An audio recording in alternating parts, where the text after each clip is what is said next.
Bismillahirrahmanirrahim. Assalamualaikum warahmatullahi wabarakatuh. Salam sejahtera bagi kita semua. Om Swastiastu, Namo Buddhaya, salam kebajikan.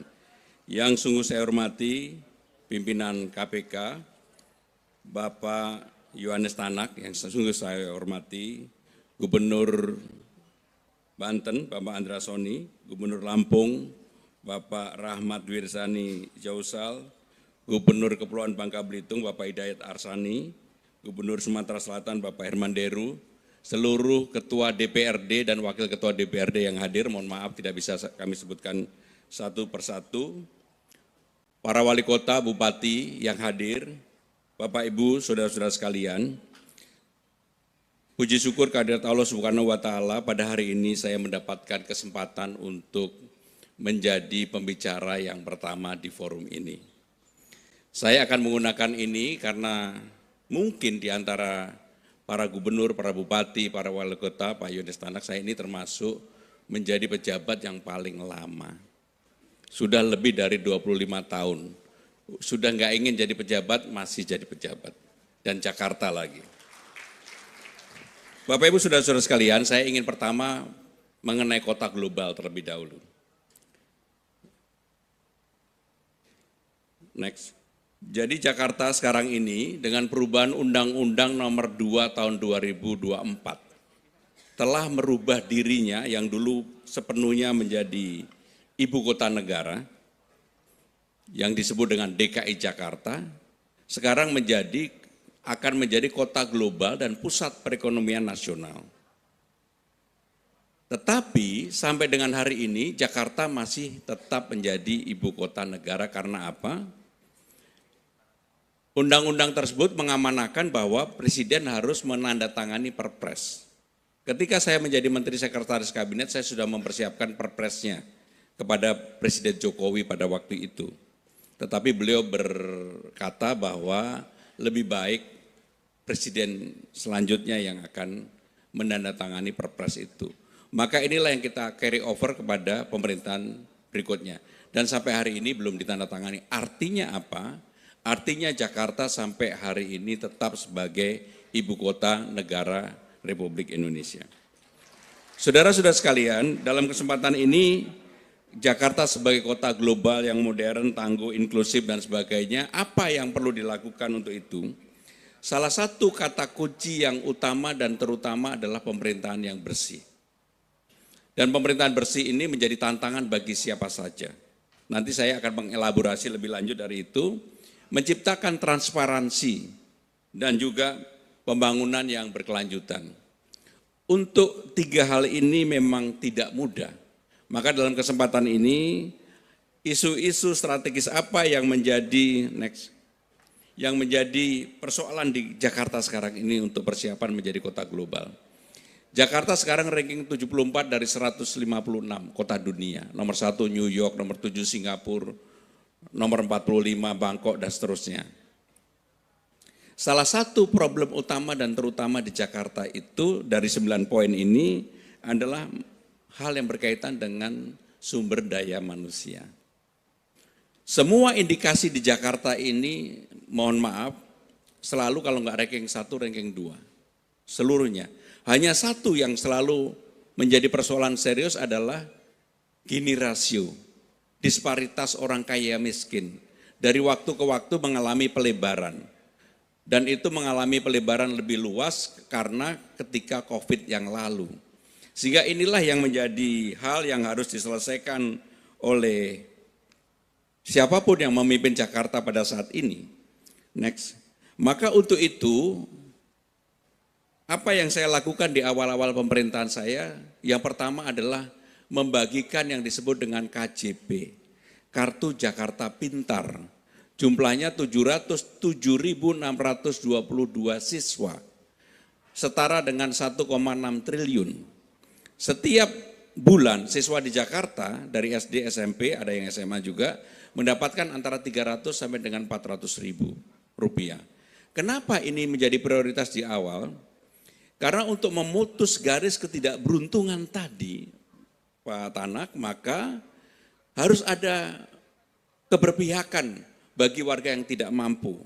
Dan kami lakukan. Sehingga dengan demikian praktis sekarang ini persoalan anak bersekolah di Jakarta bukan lagi menjadi persoalan yang terlalu serius. Karena hampir separuh lebih anak Jakarta, kalau keluarga tidak mampu pasti dapat. Mereka sudah mendapatkan itu. Kemudian kami juga membuat yang disebut dengan Kartu Jakarta Mahasiswa Unggul, KJMU, untuk 16.979. Apa itu KJMU? Kalau dulu orang diberikan beasiswa hanya dengan S1, maka dalam era saya bilang nggak bisa, harus diberikan kesempatan S2 dan S3. Saya meyakini kalau ada keluarga yang tidak mampu anaknya bisa sampai dengan S3, inilah garis ketidakberuntungan itu bisa dipotong. Maka kemudian untuk KJMU sampai dengan S3. Dan kami juga sebagai informasi ternyata di Jakarta yang terlihat gemerlap kota-kotanya yang bangunan yang tinggi-tinggi dan sebagainya, ada 6.652 siswa yang tidak bisa ngambil ijazahnya. Maka kami mengadakan program pemutihan ijazah kepada 6.652 dan saya yakin masih ada. Dan untuk ini kami bekerja sama dengan Basnas. Sehingga dengan demikian betul-betul untuk siswa atau keluarga yang tidak mampu di Jakarta mendapatkan perhatian dari pemerintah sepenuhnya. Termasuk bagi warga-warga yang termarginalkan seperti contoh Kampung Bayam. Sekarang ini alhamdulillah sudah bisa terselesaikan. Bapak Ibu Saudara-saudara sekalian,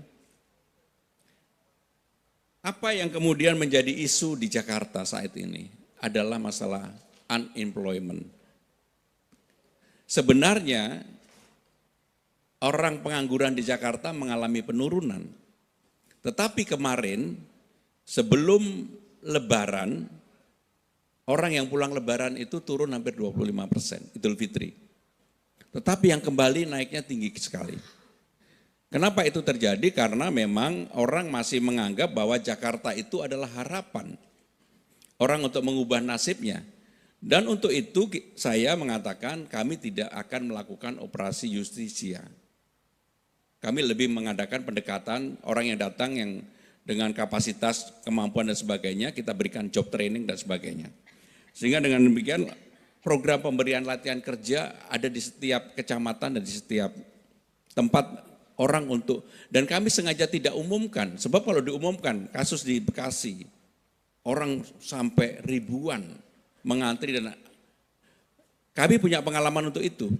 Untuk PPSU, pasukan Orange, tahun ini menerima 1.100. Begitu dibuka, sehari yang daftar lebih dari 7.000. 3 hari sudah 21.000 lebih. Saya bilang stop. Karena ini bisa membuat persoalan. Maka kemudian sistem yang dirubah, dan dulu PPSU itu syaratnya ijazah SLTA, sekarang syaratnya Pak Tanak, ijazah SD pun kami berikan, perbolehkan. Yang penting bisa baca tulis. Karena kebanyakan orang yang datang ke Jakarta yang jadi problem utama itu adalah mereka rata-rata tidak punya ijazah. Tapi mereka punya skill untuk mau bekerja keras. Maka itulah yang kemudian kami tangani. Maka dengan itu kami juga melakukan berbagai temuan dan sebagainya. Kenapa saya ceritakan ini? Mudah-mudahan ini menjadikan hal yang bisa kita pikirkan bersama-sama. Saudara-saudara sekalian, apa sih yang menjadi next? Menjadi persoalan utama di Jakarta. Persoalannya banjir, macet, sampah, kemudian ketahanan pangan. Itu yang persoalan utama. Contoh kemarin ketika banjir saya mengalami, Pak Andra Soni juga mengalami, saya yakin para gubernur juga mengalami. Ketika di Jakarta banjir 3-4 hari yang lalu, belum pernah terjadi banjirnya itu bersamaan. Curah hujan di Jakartanya tinggi, walaupun 150, kiriman dari atasnya tinggi, air lautnya sedang naik. Maka di belakang Pak Tanak ini para wali kota saya sampai jam 1, jam 2, 1 saya hubungin. Saya monitor sendiri, apakah pompanya sudah dijalankan. Memang nggak bisa penanganan itu tidak detail untuk Jakarta. Alhamdulillah besoknya Jakarta praktis Ya karena mohon maaf Pak Andrasoni, infrastrukturnya sudah siap, pompanya hampir 1.000 lebih, 600 yang stasioner, 600 lagi ada yang mobile, sehingga bisa tertangani.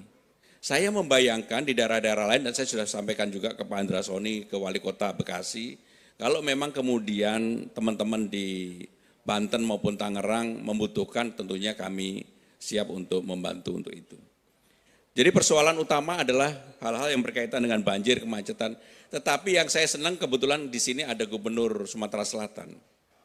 Saya merubah dari Transjakarta menjadi Transjabodetabek. Sekarang ini orang dari PIK 2 ke Blok M, Alam Sutra ke Blok M, dari Bogor ke Blok M, Depok, Sawangan ke Pondok Labu, Bekasi ke Duku Atas, dan sebagainya. Kami sudah buka rute baru. Dan orang membayar pagi hari sebelum jam 7 hanya 2.000, setelah jam 7 3.500. Kenapa Jakarta memaksakan ini? Untuk merubah karakter orang dari kebiasaan menggunakan kendaraan pribadi menjadi mau naik transportasi umum. Apa hasilnya? Ini baru kurang lebih 2 bulanan lah kami lakukan. Hasilnya ketika TomTom itu lembaga internasional mensurvei, karena ada Pak Gubernur Sumatera Selatan, jadi saya pengen ngomong ini. Jakarta yang biasanya ranking 1 di Indonesia dan selalu kota termacet 10 besar di dunia, boleh dibuka Pak Gubernur Sumsel, sekarang nomor 1-nya Bandung. Mumpung Pak Gubernur Jawa Barat belum ada. Nomor 1-nya Bandung, nomor 2-nya Medan, nomor 3 Palembang, nomor 4 Surabaya, Jakarta nomor 5. Dan di dunia sekarang Jakarta nomornya adalah 90. Maka saya mikirnya begini Pak Tanah, ini jangan-jangan surveinya pas hari Rabu. Kan hari Rabu saya paksa semua ASN naik kendaraan umum. ASN di Jakarta itu 62.000. Maka setiap hari Rabu saya cek kepada Direktur Utama Transjakarta berapa orang yang menggunakan Transjakarta, naik kurang lebih 120.000. Artinya apa? ASN-nya naik, keluarganya juga ikut naik. Sehingga kalau setiap hari Rabu, kalau ke Jakarta pasti kemacetannya berkurang banyak. Mungkin surveinya hari Rabu itu Pak. Bapak Ibu saudara-saudara sekalian, nah ini bagian yang terpenting yang ingin saya sampaikan. Bukan bermaksud apa-apa, seperti yang saya sampaikan, pengalaman panjang itu menjadi guru yang paling berharga. Saya terpilih sebagai anggota DPR 4 kali, tapi yang saya jalanin 2 kali. Pernah menjadi pimpinan DPR, pernah menjadi koordinator Banggar. Selalu semua yang berkaitan dengan Banggar itu mengerikan. Jadi menteri 2 periode, gubernur Jakarta, pernah juga menjadi sekretaris presiden. Sehingga dalam hidup saya selalu mendapatkan ujian. Kenapa saya menceritakan ini bukan maksud apa-apa, betul-betul bukan maksud apa-apa. Supaya saya sharing tentang bagaimana kita melawan itu. Saya pernah 10 tahun ngurusin kepresnya Presiden Jokowi. Semua kepres pengangkatan orang untuk menjadi pejabat lewat saya. Tetapi orang di luar gak ada yang tahu, karena memang saya juga gak mau. Kalau yang berhubungan, misalnya Pak Gubernur Sumatera Selatan waktu itu minta untuk sekdanya. Pak Tanak, belum ya. Tetapi hampir semuanya lewat saya. Dan itulah ujian terbesar. Termasuk menempatkan orang jadi direktur utama di seluruh BUMD kita. Kenapa kemudian saya menutup diri dan orang tidak tahu bahwa itu saya menyiapkan? Karena ujiannya di sana. Begitu sekali tergoda, selamanya akan tergoda. Ada hal yang lebih besar, contoh yang konkret. Ketika saya menjadi gubernur di Jakarta, saya bilang sama ini kebetulan banyak yang hadir. Saya udah selesai dengan diri saya sendiri. Saya minta semuanya transparan. Semuanya sistem yang mengatur. Dan saya berjanji tidak bawa orang satupun dari luar. ASN satupun saya nggak bawa dari luar. Saya percaya bahwa tim yang ada di balai kota itu sudah top lah. Karena tunkinnya juga paling tinggi seluruh Indonesia. Apa yang saya lakukan? Salah satu contoh, ada yang namanya keweisian luas bangunan KLB. KLB ini adalah sumber malapetaka sebenarnya. Karena dulu orang untuk mengurus menaikkan bangunannya di Jakarta ini kan problem utamanya tanah. Untuk menaikkan gedungnya ada yang 12 tahun, ada yang 4 tahun, 5 tahun, 6 tahun. Bahkan ketika saya baru menjabat kurang lebih 2-3 minggu, saya panggil Pak Sekda. Pak Sekda, kenapa ini kok lama banget? Saya pengen ini dibuat transparan, bisa nggak diselesain? Jangan begitu lama. Saya bilang juga di internal, ini walaupun saya nggak usah cerita lah. Saya minta semua dana off balance sheet, bukan yang tercantum di APBD, tapi yang off balance sheet, yang tidak tercantum, dibuka semua. Saudara-saudara sekalian, kenapa saya lakukan itu? Saya memproteksi diri saya sendiri. Saya memproteksi diri saya sendiri. Apalagi yang terbayang dalam wajah saya, cucu saya, bagaimana kalau suatu hari ada apa-apa dengan diri saya sendiri. Karena godaannya tidak kecil. Begitu 2 minggu saya minta dibuka, kebetulan ada PT, apa namanya Bu? Nusantara Internasional, Hotel Pullman, Gedung Nusantara, ngurus KLB. Kebetulan pemiliknya teman saya tanya sama dia, udah berapa lama kamu ngurus? 12 tahun. Hah? 12 tahun. Mau nggak sama-sama transparan, terbuka, kita selesaiin 1 minggu? Kaget. Gimana caranya Pak Gub?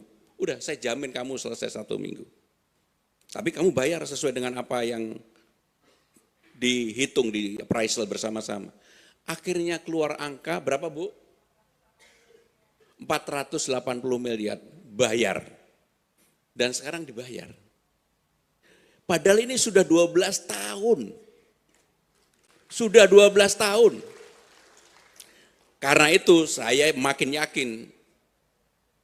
Saya bilang di internal, sekarang semuanya transparan, harus selesai 15 hari, kalau 15 enggak selesai, gubernur yang tanda tangan. Selesai. Kemarin udah diketok 15 hari. Bapak-bapak, ibu sekalian boleh tanya staf saya yang ada di belakang. Jadi untuk itu kenapa saya cerita ini bukan maksud apa-apa. Kita harus memproteksi diri kita sendiri dengan sistem. Jakarta ini anggarannya 91 triliun, 91,2. Tahun depan ini menjadi 94 triliun. Pasti semua orang ngiler. Pastilah. Maka saya harus memprotek diri saya sendiri dan untuk itu saya lakukan itu. Maka kenapa saya cerita ini bagian dari upaya kita untuk sosialisasi anti korupsi harus diri sendiri. Godaannya itu enggak gampang. Dan godaannya ada di mana-mana, apalagi saya pernah juga menjadi pimpinan DPR. Jadi Bapak Ibu saudara-saudara sekalian, saya tidak ingin perpanjang lagi. Saya hanya mengharapkan, mendoakan terutama bagi semuanya, kepala daerah, ketua DPRD, ketika godaan itu datang, kitalah yang menguji diri sendiri. Dan enggak ada yang namanya orang yang kemudian tertangkap itu bahagia. Terima kasih. Wassalamualaikum warahmatullahi wabarakatuh. Mohon berkenan Bapak Gubernur tetap berada di tempat selanjutnya.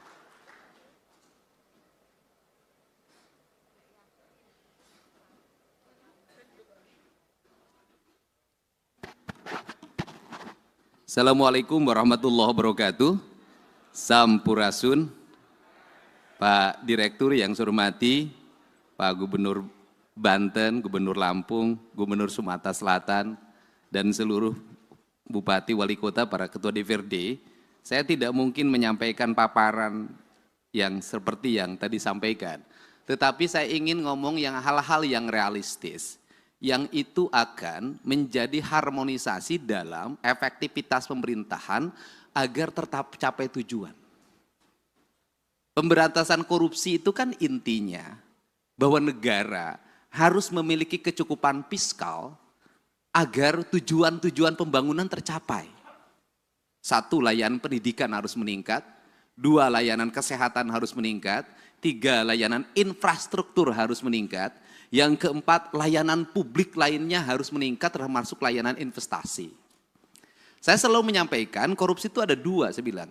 Ada korupsi struktural yang melanggar pasal, diancam dengan pidana, didakwa dan dituntut.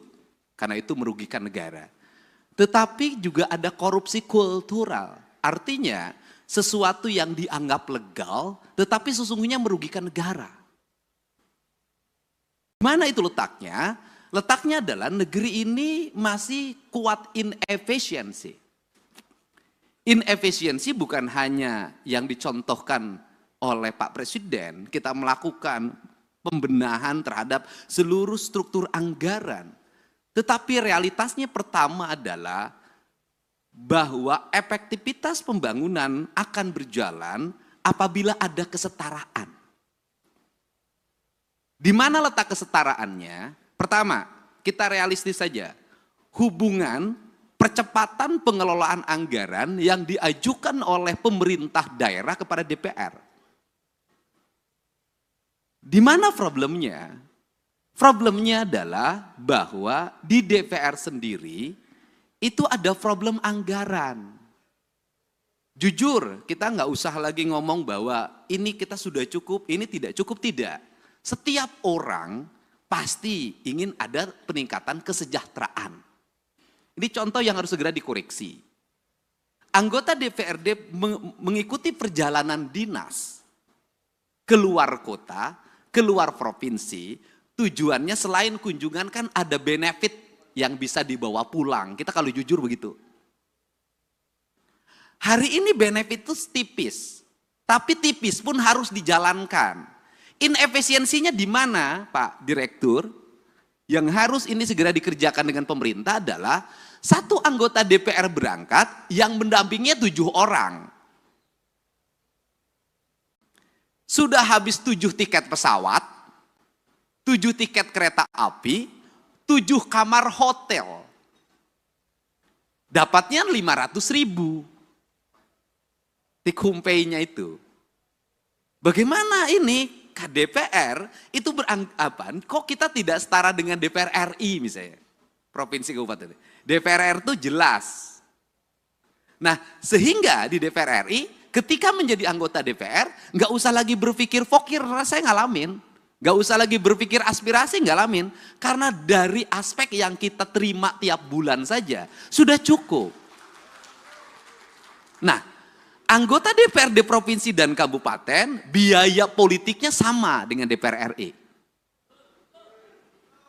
Tetapi ketika masuk, itu kedudukan keuangannya menjadi jauh berbeda.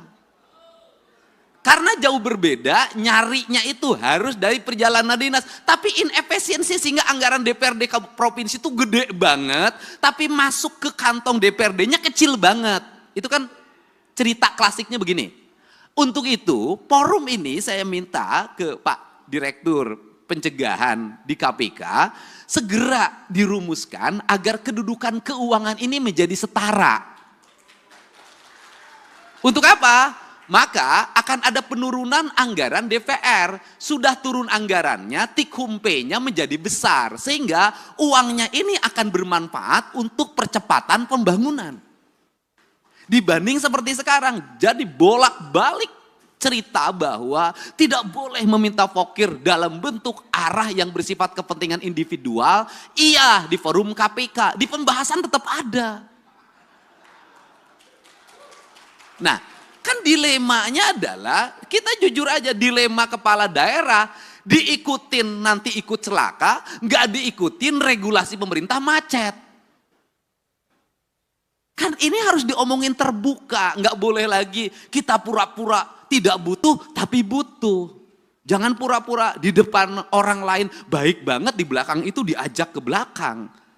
Ini hal yang harus, untuk itu saya meminta bantuan jajaran pimpinan KPK agar kedudukan keuangan DPRD itu sudahlah, daripada tikumpenya diputrin dulu, nyewa hotel, nyewa pesawat, langsung saja honor-honor diberikan berdasarkan rapat-rapat di DPR. Dari mulai rapat komisi, rapat badan musyawarah, rapat badan anggaran, rapat paripurna 1, 2, 3-nya, itu semua. Kalau sudah seperti ini, anggota DPRD setiap hari akan di kantor. Karena kalau tidak ke kantor, tidak dapat dikumpai. Selesai, Pak. Setelah itu ekonominya berputar lokal di daerah itu, tidak lari keluar. Ini kan kasihan daerah-daerah yang dapetinnya dari PBB, parkir, pajak restoran. Yang kecil-kecil dikumpulin, habis itu uang restoran yang dipungut dari restoran kecil dipakai makan di restoran berbintang di kota besar. Ini harus segera dibenahin kalau negeri ini ingin baik. Nah, kelemahan dari DPRD, provinsi dan kabupaten tidak bisa membuat aturan sendiri. Karena seluruh aturannya dibuat oleh kementerian. Beda dengan DPR RI, bisa ngundang kementerian, langsung aturannya bisa direvisi. Itu bedanya. Modalnya sama, kedudukannya berbeda. Ini pertama. Yang kedua, di internal birokrasi ada inefisiensi birokrat. Apa itu? Jumlah pejabatnya banyak. Jumlah orang yang memiliki golongan 4B, 4C, 4D-nya itu banyak. Di provinsi, orang yang sudah punya jabatan itu nggak bisa kayak di kepolisian langsung menjadi perwira diparkirkan. Dia akan gugat ke PT UN, harus punya jabatan. Karena dia harus punya jabatan, walaupun merit system, itu kan administrasi merit system itu. Bekerja itu kan bukan pada wilayah angka, pada wilayah eksekusi. Nah, akhirnya di hampir semua pemerintah daerah itu memiliki struktur jabatan yang sangat banyak, memiliki jumlah penjabat yang sangat gemuk, kemudian juga sistem pengelolaan birokrasinya, tunjangan terhadap pegawainya adalah tunjangan kinerja. Ini inefisiensi keuangan yang sangat luar biasa. Itu terambil dana untuk pembangunan, untuk itu sangat besar, hampir 60%. Dan yang paling utama adalah hari ini kita harus tahu semua orang bahagia lewat apa? Laporan administratif yang bersifat digital. Akhirnya tukin-tukin itu hanya ditukerin dengan foto, dengan video. Tukin dengan foto dan video yang tidak berbasis praktis dan kebutuhan publik itu memiliki dampak yang luas terhadap rendahnya layanan birokrasi. Nah, kalau bicara rendahnya layanan birokrasi, apa sih yang dituntut oleh masyarakat terhadap pejabat publik? Ceritanya itu tidak panjang mereka itu. Satu, mereka pasti bercerita pengen punya jalan yang baik. Dua, pasti pengen punya cerita, punya layanan kesehatan yang memadai. Semakin dipilih oleh rakyat, maka rakyat ingin selalu free. Free puskesmas, free rumah sakit, kemudian free sekolah, semua free. Seluruh free ini juga mohon maaf tidak berbanding terbalik dengan perilaku publik. Satu sisi negara mengeluarkan uang sedemikian besar untuk layanan publik, tapi publik juga tidak punya kesadaran untuk membangun postur dirinya. Saya berikan contoh, negara memberikan layanan terhadap layanan pendidikan free dari SD sampai SMA, terutama di sekolah pemerintah. Free. Tetapi di sisi lain, anak-anak sekolah kita uang jajannya 25.000 sampai 30.000. Tidak berbanding terbalik antara apa? Peningkatan ekonomi rakyat dengan beban belanja pemerintah yang tinggi. Akhirnya beban pemerintah belanja yang tinggi, rakyatnya juga tidak berikan edukasi untuk melakukan efisiensi dalam hidupnya. Akibatnya laju pertumbuhan ekonominya rendah dan konsumtif. Nah, hari ini tuntutan negara itu hanya mengarah pada pejabat negara. Selalu katakan ganti pemerintah, ganti gubernur, ganti bupati. Kalau menurut saya, dalam analisis saya, rakyatnya juga harus diganti. Enggak bisa, Pak. Model pendekatan warga seperti hari ini, apalagi model pendekatan media sosial yang saya jalani dan saya lihat, gak bisa jadi pemimpinnya kalau tidak memiliki tangan besi. Publiknya juga harus diedukasi. Bukan hanya pejabat publiknya, bukan hanya anggota DPR-nya, publiknya harus diedukasi. Saya berikan contoh, misalnya pelaporan ke KPK. Saya sampaikan ke Pak Direktur, apakah murni didasarkan pada orang yang konsen pada pada korupsi? Tidak. Kebanyakan orang yang tidak terpuaskan, kalah tender, lapor KPK. Kalau menang nggak lapor. Anaknya tidak diterima di SMA negeri. Pakai kata belece, langsung besoknya bongkar korupsi kepala sekolah. Nah, hari ini saya sampaikan ke Pak Direktur, korupsi bisa terjadi di desa. Kenapa?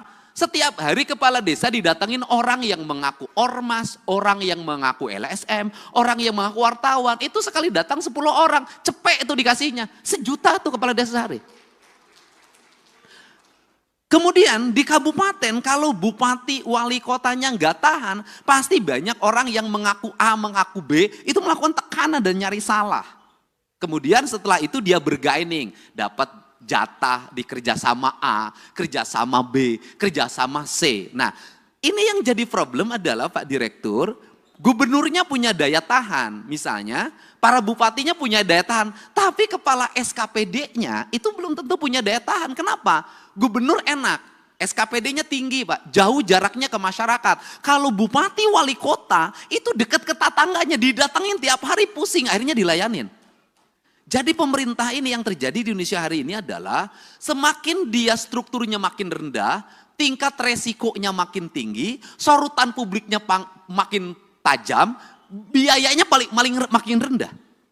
Sehingga ini problem yang harus segera dibenahi. Untuk itu, terakhir, apa sih sebenarnya solusi dari ini semua untuk membalik branding publik kemudian agar terarah? Tidak ada jalan lain bagi pemerintah untuk memanfaatkan platform media sosial secara terbuka. Kalau saya nantang-nantangan aja, sudah saja APBD kita di YouTube kan, di TikTok kan, di IG kan, sampaikan detail itu anggaran secara terbuka, kasih gelondongannya, mereka suruh baca sendiri, karena dengan itulah sesungguhnya brand atau trust kepercayaan akan tumbuh. Karena orang Indonesia itu punya tradisi, semakin diceritakan, semakin dijelaskan, maka dia semakin tidak peduli. Semakin ditutupi, semakin penasaran. Dan orang Indonesia itu seneng penasaran. Semakin ditutupi, itu semakin penasaran, semakin diintip. Jadi kalau pintunya dibuka nggak berani masuk orang Indonesia. Tapi kalau pintunya dibuka dikit orang Indonesia tuh seneng masuk karena ini penasarannya. Jadi itu, cuman yang terakhir dibalik itu semua juga bahwa seluruh keterbukaan harus diimbangi juga dengan tingkat kesejahteraan aparatur dengan baik di luar ASN. Justru menurut saya yang berat dihadapi itu adalah para politisi. Standarisasinya tidak ada, tuntutan publiknya kuat, resikonya tinggi. ASN itu ada standarnya, politisi itu nggak ada standarnya. Ini problem. Politisi itu nggak bisa membedakan mana gaji, mana operasional. Kenapa? Karena gaji dan tunjangannya adalah operasional. Itu problem. Nah, itu bagaimana solusinya Pak Direktur? Solusinya begini saja menurut saya. Daripada operasional digabungkan, dianggap sebagai tunjangan bagi para pejabat negara, lebih baik dikasih plot. Dari total APBD yang dimiliki, berapa plot yang plot yang disiapkan oleh pemerintah dalam bentuk nilai, misalnya gubernur itu misalnya taruhlah 5 miliar atau 10 miliar, yang itu bisa didisposisi untuk menyelesaikan problem-problem sosial secara langsung, agar dia bisa eksekusi. Kenapa? Kalau saya barangkali bisa turun eksekusi wajar lah. Kenapa? Karena saya punya platform media sosial yang memiliki nilai. Tapi kan tidak semua para gubernur punya. Tidak semua para bupati punya. Ketika mengeksekusi ke lapangan, ada banjir, bendungannya harus diambil alih hari ini, alat beratnya harus diturunkan, sembakonya harus dikeluarkan. Kepala daerah yang taat asas terhadap anggaran tidak akan bisa berbuat apa-apa. Kenapa? Belum dibahas. Belum ada pengajuannya. Nah, dia harus bergerak nyari kemana. Tidak semua daerah kaya. Tidak semua daerah punya perusahaan yang digerakkan bayar CSR-nya. Banyak yang pas-pasan. Dia nyaris mati karena tidak punya langkah eksekusi yang bersifat benar menurut negara. Ini yang mesti saya katakan, harus ada platform yang bisa dikeluarkan oleh pemerintah yang itu darurat dan diaudit secara baik oleh BPK dan BPKP serta bisa dipertanggungjawabkan, sehingga apa? Kepala daerah itu bisa tampil menyelesaikan masalah. Kenapa kepala daerah jarang turun? Kalau turun itu tuntutannya banyak. Kalau nengok banjir nggak cukup di banjir. Sembakonya, penanganan mesinnya, segala macam. Nah, kepala daerah yang tidak siap dengan fiskal tunai itu nggak mungkin. Yang kemarin aja belum balik apa harus keluar lagi, kan itu loh. Nah, ini fakta-fakta yang mesti didiskusikan bersama, karena tugas pencegahan adalah mencegah seluruh aparat pemerintah untuk tidak berbuat yang bersifat koruptif, dengan cara membuat ruang fiskal agar para kepala daerah memiliki kecukupan fiskal untuk menyelesaikan setiap problem publik yang terjadi. Barangkali itu pengantar dari saya, semoga pertemuan ini menjadi pengantar dan pencerahan. Dan kita menginginkan tidak ada satupun orang yang menjadi pejabat negara ingin dipanggil oleh direktur penyidikan. Tidak ada. Semuanya ingin diundang oleh direktur pencegahan. Enaknya direktur pencegahan tuh bisa senyum-senyum, bisa pegang-pegang, bisa peluk-peluk. Kalau Pak Ujang direktur penyidikan nggak akan sebaik ini. Gitu loh. Untuk itu saya ucapkan terima kasih, saya mohon maaf yang sebesar-besarnya. Mudah-mudahan platform media sosial kita sekali lagi bisa dimanfaatkan untuk menampilkan seluruh anggaran publik kita secara baik dan rakyat bisa mengakses dan membacanya detail anggaran itu. Itulah cara transparansi. Dan yang kedua adalah seluruh belanja harus terarah bagi kepentingan belanja publik. Dan yang ketiga adalah sudah semestinya kita membicarakan bahwa aparatur harus efektif dalam melakukan pengelolaan keuangan, jumlah pegawai juga harus efektif. Dan yang terakhir Pak Direktur, hari ini tuntutan kita di daerah tuh ada yang mempusingkan, jumlah guru yang pensiun banyak, tidak semuanya masuk P3K. Pemerintah harus menyekolahkan anaknya, kalau saya dinargetkan sampai SMA, tapi pemerintah hari ini bingung, ngangkat P3K tidak bisa, ngangkat honorer tidak bisa. Sedangkan jumlah muridnya semakin banyak dan tidak bisa semuanya punya sekolah, negara menyiapkan. Itu juga problem, itu juga problem. Untuk itu saya ucapkan terima kasih. Wallahu muwaffiq ila aqwamit thoriq. Assalamualaikum warahmatullahi wabarakatuh. Sampurasun. Waalaikumsalam warahmatullahi wabarakatuh. Terima kasih. Berikan aplaus kembali untuk Pak